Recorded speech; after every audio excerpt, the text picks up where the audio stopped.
Terima kasih pemirsa masih bersama kami di Halo Indonesia. Pemirsa, kebijakan memajukan jam masuk sekolah jam 5 pagi dapat menimbulkan resiko buruk bagi kesehatan. Berdasarkan penelitian National Library of Medicine, kurang tidur demi melakukan kegiatan terlalu pagi juga mempengaruhi kesehatan mental.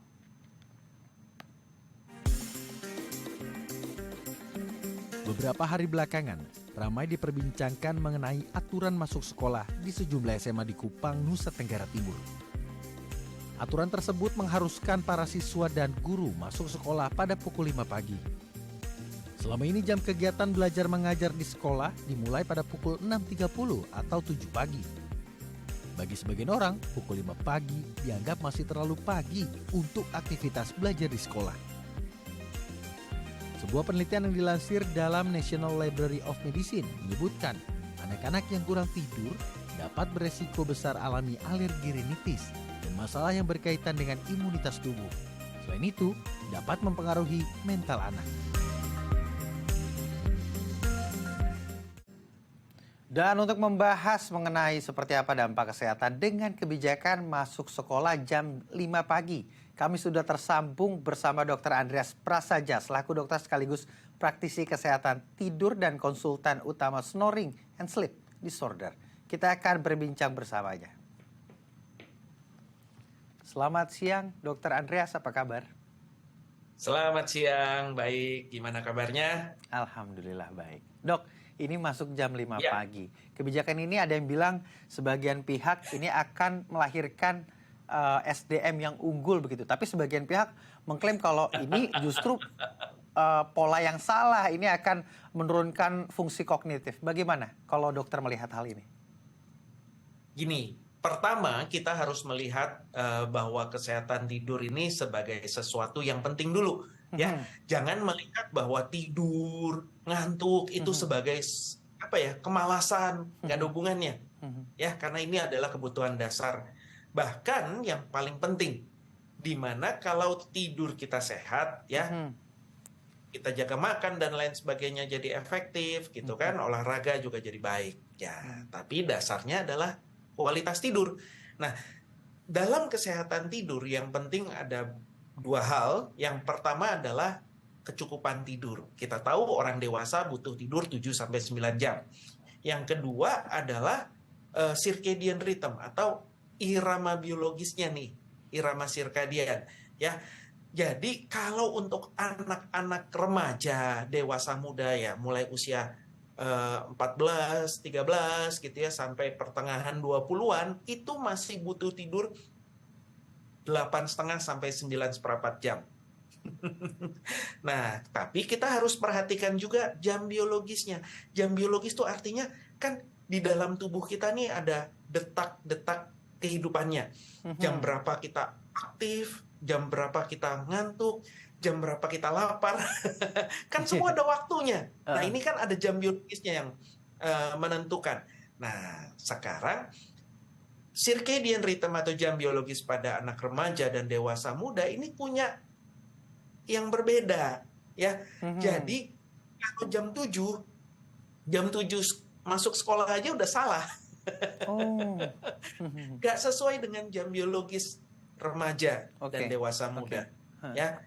Jadi dari mana kita tahu? Karena begini, penelitian dari Mary Carskaddon ya, ini mencoba pada 2 sekolah di Amerika dimundurkan jam masuk sekolahnya ke 8:30, yang satunya 9 kurang seperempat. Ya, dengan memundurkan jam masuk sekolah ternyata sesuai nih dengan jam biologis. Jadi bukan masalah tidur cukup aja, tapi sesuai dengan jam biologis. Ya, sehingga pas masuk, wah otaknya segar gitu kan, pas bangun otaknya, sehingga prestasi akademis meningkat, prestasi olahraga meningkat, daya tahan tubuhnya baik, sehingga angka sakitnya, angka absennya turun, angka keterlambatan turun, angka kecelakaan berkendara juga turun. Nah, kemudian yang di luar perkiraan para peneliti, angka kenakalan remaja itu hampir 0. Nah, ini kan luar biasa. Wow. Ya. Jadi bukan masalah kecukupan tidurnya aja, tapi sesuai dengan jam biologisnya. Sesuai dengan jam biologis. Tapi kalau jam biologis itu memang terbentuk karena kebiasaan seseorang atau memang itu lahir ke setiap artinya sudah lahir dalam manusia lahir memang jam biologisnya seperti itu begitu sesuai metabolismenya. Penelitian aja. Ya, ada penelitian dari Thomas Ware. Ini terkenal sekali penelitian ini. Jadi di mana orang-orang dewasa setelah ini tahun 80-an. Setelah aktivitas seharian dimasukkan ke dalam ruangan yang tanpa cahaya buatan. Ya. Selama 10 hari 1 minggu ini kebanyakan tidur 10 jam, 11 jam, 10 jam, 11 jam. Nah, kemudian setelah itu mengembangkan pola tidur 8,5, 7,5 jam. Nah, dari penelitian ini kita tahu bahwa kebutuhan tidur kita adalah 8 jam tanpa cahaya buatan ya. Nah, kemudian media waktu itu heboh sekali meliput. Nah, yang lupa diliput adalah polanya. Ya, jadi ternyata begitu masuk dalam ruangan tanpa cahaya buatan, kemudian matahari tenggelam gitu ya, kira-kira habis maghrib mulai ngantuk tuh. Sekitar jam 7, setengah 8, mulai tidur. Udah mulai tidur. Nah, kemudian tengah malam bangun. Ya, baru masak, baru makan, aktivitas selama kira-kira 2 jam lebih, baru tidur lagi sampai subuh. Ya, dan para ahli sejarah mencocokkan, wah ternyata jam biologis ini sesuai dengan nenek moyang kita. Zaman dulu sebelum ada lampu, ada cahaya buatan, ternyata polanya seperti itu. Makanya ada saper, makan di tengah malam, ada sholat tahajud, ya kan? Kemudian bangun subuh. Nah, tapi ingat, jam tidurnya jam berapa?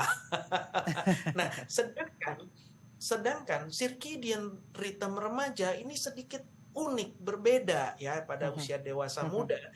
Berbagai penelitian, nggak cuma satu penelitian membuktikan bahwa ya jam 9, jam 10 ya kebanyakan remaja ini masih aktif otaknya, sehingga bukan waktu yang ideal untuk tidur. Ya, bukan waktu ideal untuk tidur, ideal untuk berkarya. Nanti lewat jam 11 malam, mendekati jam 12 baru ada ngantuk, baru tidur. Ya, ini sesuai dengan circadian rhythm-nya dan bangun di siang hari, tentu saja agak siang lah, bukan siang hari. Jadi bukannya anak-anak ini kita bangunnya jadi siang, jadi malas-malesan, bukan. Tapi sesuai dengan irama sirkadiannya, sesuai dengan, sehingga prestasinya akan meningkat sesuai gitu. Coba deh kita ingat-ingat aja ya, waktu kita remaja dulu, waktu kita masih sekolah, masih kuliah, pelajaran pertama yang jam 7 pagi itu apa ada yang menarik? Enggak kan, masih tapi begitu habis istirahat pertama, semua pelajaran apapun itu masuknya cepat. Apa yang membedakan? Jam biologis. Ya, di dunia kerja juga sama, yang masih 20-an gitu ya. Meeting pagi, briefing pagi jam 8 pagi itu kalau brainstorming cari ide baru juga jarang brilian gitu. Tapi kalau udah agak siang baru ya. Jadi sekali lagi, bukan masalah malas, bukan masalah disiplin. Anak-anak tetap bangun pagi, cuma ukuran jam paginya ya, remaja, dewasa, muda dengan orang dewasa tentu berbeda. Nah, ini yang perlu diperhatikan. Artinya jika tidak sesuai dengan jam biologis, juga kognitif seseorang juga terganggu dan tidak dapat menerima pelajaran dengan baik. Dan penelitian ini memang sudah dibuktikan begitu, Dok ya? Dan nggak cuma satu penelitian, banyak. Banyak sekali. Lalu formula apa yang tepat begitu, Dok? Yang tepat sebenarnya ya memang usia remaja ya, dewasa muda mulai masuk setengah 9, jam 9 lah. Itu idealnya. Kita lihat di negara-negara maju ya, ini semua jam masuk sekolah semua digeser. Tidak mudah karena berkaitan dengan jadwal kendaraannya, jadwal orang tuanya dan lain sebagainya. Tidak mudah, tapi dalam waktu ya lama juga, 10 tahun, belasan tahun, akhirnya berhasil digeser perlahan-lahan. Artinya SDM-nya bukan malah unggul, malah memiliki potensi yang menurun begitu ya, karena secara kognitif belum siap menerima atau untuk memikirkan suatu hal di pagi hari begitu. Tapi apa Betul. saja yang menjadi efek dampak buruk dari bangun pagi selain fungsi kognitif? Apakah ada fungsi psikologi dan juga ada fungsi langsung Oh, tentu. efek ke fisik begitu dok? Tapi jangan dijawab dulu, jangan kemana-mana, tetap di Halo Indonesia. Oke.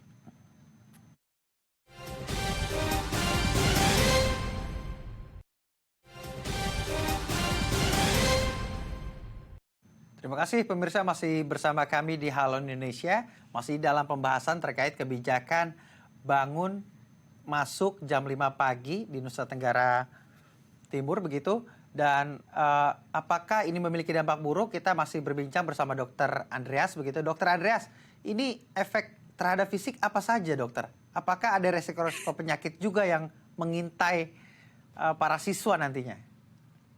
Nah, itulah makanya sekarang ini paradigma kesehatan itu kan nggak cuma makan dan olahraga. Kita sebut sebagai triumvirate of health. Jadi ada 3 faktor untuk kita sehat optimal. Satu sisi adalah nutrisi yang seimbang, satu sisi adalah olahraga teratur, dan yang menjadi dasar adalah kesehatan tidur. Tanpa kesehatan tidur yang baik, mau jaga makan, tambah suplemen apapun, nggak bisa sehat. Tanpa kesehatan tidur yang baik, olahraga malah jadi penyakit. Jadi kesehatan tidur menjadi dasar bagi kualitas manusia, ya, baik kemampuan kognitif, mental, emosional, psikologis, dan kesehatannya. Nah, kalau untuk kesehatan, masalah apa yang bisa timbul? Banyak, mulai dari daya tahan tubuh, ya, kemudian resiko-resiko gangguan metabolisme, diabetes, kolesterol akan meningkat, kemudian penyakit-penyakit jantung koroner, penyakit jantung dan pembuluh darah, ya kemana-mana semua. Nah, saya sebutkan satu aja penelitian. Ada sebuah penelitian di Inggris ya, dilakukan pada sekelompok wanita yang sehat, langsing, jaga makan, gitu kan, makannya sehat, olahraganya juga teratur, yang durasi tidurnya setiap malam itu kurang dari 7 jam. Ternyata memiliki resiko kanker payudara hingga 47%. Tinggi sekali. Kurang dari 7 jam. Nah, kalau pada laki-laki, ya tentu pada resiko kanker yang lain. Nah, jadi sekali lagi, kesehatan tidur menjadi dasar. Ya, sekarang bayangkan, kalau kita kurang tidur, ya, kemudian badan kita kan jadi kayak stres gitu ya, badan, bukan pikiran saja, badan kayak stres, kita sebut sebagai stres oksidatif. Nah, ini faktor-faktor kekentalan darah akan meningkat, ya, jadi sel-sel radang akan meningkat, ya kemana-mana lagi akibatnya. Itu untuk siswanya dok. Bagaimana dengan guru-gurunya atau juga PNS di sana yang diterapkan masuk jam 5 pagi? Apakah ini juga memiliki dampak resiko? Tentu kan orang dewasa metabolismenya sudah terbentuk dok. Justru yang dewasa jadi lebih berbahaya karena sudah begitu lama kurang tidur. Justru lebih berbahaya ya. Justru lebih berbahaya. Jadi berbagai penyakit tidur itu ya mengakibatkan itu tadi semua ya. Nah, cuma penyakit tidur itu kan bukan cuma kurang tidur, bukan cuma insomnia, tapi juga ada penyakit-penyakit tidur yang bikin hypersomnia, yang bikin ngantukan walaupun udah tidur cukup. Nah, ini juga mesti diperhatikan ya. Nah, seperti sekarang gitu ya, orang mengorbankan waktu istirahatnya ya untuk aktivitas pekerjaan maupun hiburan, apapun itu juga merupakan penyakit tidur. Ada diagnosanya namanya BISS, Behaviorally Induced Insufficient Sleep Syndrome. Artinya apa ya? Kurang tidur sebenarnya. Ya, membatasi tidurnya untuk bikin tugas lah, untuk masih nonton lah, masih apalah. Masih nonton, harus ngerjain tugas, tekanan banyak sekali begitu doknya, harus bangun pagi. Dan sekarang mesti bangun pagi-pagi. Artinya baik siswa maupun guru juga pastinya lebih stres begitu dok ya. Apakah ini juga akan berdampak pada kondisi psikologis mereka? Ya, tentu saja. Ya, seperti kita, kalau kita tidur hanya 3 jam, 4 jam, bagaimana suasana emosi kita? ya kan? Kayaknya masalah kecil aja rasanya berat, beban sekali. Berbeda ketika kita cukup tidur, ya. Kita bangun segar, bugar, semangat. Sepertinya semua tantangan bisa kita hadapi. Ya kan? Baik, ini kan anak-anak sudah menerapkan begitu ya, sudah Mhm. sudah menjalankan. Lalu bagaimana mereka untuk menyiasati agar kondisinya tetap fit, baik secara fisik, baik secara psikologi, maupun kognitif untuk menerima pelajaran? Adakah kiat khusus, Dok? Kasihan ini, Dok. Dengan sangat terpaksa. Akhirnya ya memajukan jam tidur, harus Iya, iya. berkorban. Tentu saja anak remaja, dewasa muda memajukan tidur kan nggak mudah, Iya. kan? Ya karena beban hutang tidur yang hebat, ya pasti Mhm. bisa sih jam Mhm. 9, Mhm. jam 10, tapi kan ya jam tidurnya kurang dan nggak sesuai dengan irama sirkadian, kasihan. Mhm. Sayang kualitas manusia, kualitas Indonesia nih bisa turun. Mhm. Mhm. Artinya bukan melahirkan SDM yang unggul, malah menurunkan SDM, Malah menurunkan sebaliknya. malah sebaliknya Mhm. begitu, Dok ya. Lalu bagaimana ketika Ya. pola tidur sudah dirubah, kualitas tidur Mhm. sudah diperbaiki begitu, tapi masih saja mengantuk. Artinya kan dalam proses belajar mengajar juga jadi tidak maksimal begitu, Dok. Mengapa hal itu bisa Tidak terjadi ya, maksimal. Dok? Bisa saja terjadi. Bisa saja terjadi karena ada orang-orang yang memang sangat sensitif artinya kurang tidur sedikit saja, utang tidur sedikit saja Mhm. sudah mengantuknya luar biasa gitu kan. Sampai mengganggu aktivitas, tertidur di kelas. Nah, ini kan kasihan sekali. Mhm. Dok, ini di Dan Tiongkok eh, dalam proses belajarnya begitu menerapkan di siang hari para pelajar itu dikasih waktu untuk tidur siang begitu. Apakah ini juga perlu diterapkan juga nih? Karena mengingat kan masuk jam 5 pagi nih, mungkin jam 9 anak-anak tidur dulu gitu. Efektif juga nggak tuh kalau kayak gitu, Dok? eh, ini daripada tidak ada tidur Ah, ah. tentu lebih baik ada tidur siang gitu ya. Tapi tidur siang ini harus dipahami tidur siang itu untuk meningkatkan produktivitas. Kenapa? Mhm. Karena dengan tidur di siang hari kita mendapatkan semua manfaat tidur ya, di Hmm. mana kemampuan kognitifnya meningkat lagi, konsentrasi lagi, daya Hmm. ingatnya Hmm. baik lagi, kemampuan mengatasi masalah juga meningkat, semangatnya juga kembali. Ini manfaat Mhm. dari tidur siang. Mhm. Nah, Mhm. tetapi tidur siang ini untuk meningkatkan produktivitas, namanya power nap. Mhm. Bukan untuk bayar utang tidur. Mhm. Nah, Mhm. konteksnya power nap itu adalah ya tidurnya udah cukup di malam hari, bukan buat Mhm. bayar utang tidur. Kenapa? Karena kita nggak akan lunas membayarnya. Mhm. Nah, bayangkan tidur itu ada tahapannya di Iya. gelombang otak kita tuh ada tahapannya tidur ringan, sedang, dalam, tidur mimpi, ya.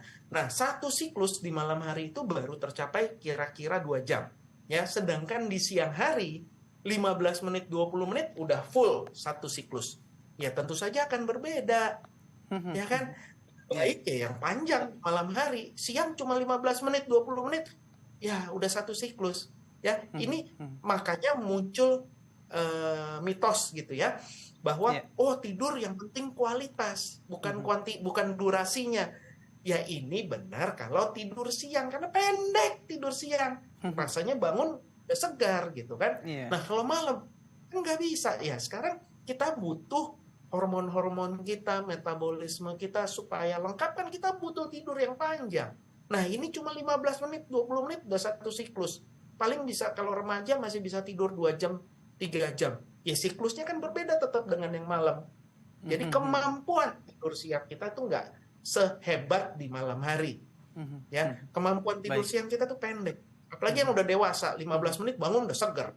Iya, baik, Dok. Ini memang yang menjadi Ya, penting dalam proses pendidikan begitu, bagaimana seorang siswa dapat menerima pelajaran dengan baik. Artinya fungsi kognitif juga dapat berfungsi dengan baik. Salah satu yang men-trigger adalah jam biologis seseorang. Jika masuk jam 5 pagi, nyata-nyatanya banyak penelitian menyebutkan ternyata kurang efektif. Bahkan bisa berdampak betul. pada kesehatan fisik. Terima kasih, Dr. Andreas, telah Ya, berbagi bersama kami di Halo Indonesia.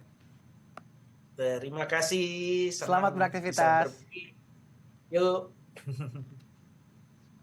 Baik, pemirsa, Usai jeda, saya akan mengajak Anda untuk melihat kelezatan makanan tradisional khas Sumatera Barat, Bika Minang. Informasi selengkapnya usai jeda, tetap di Halo Indonesia.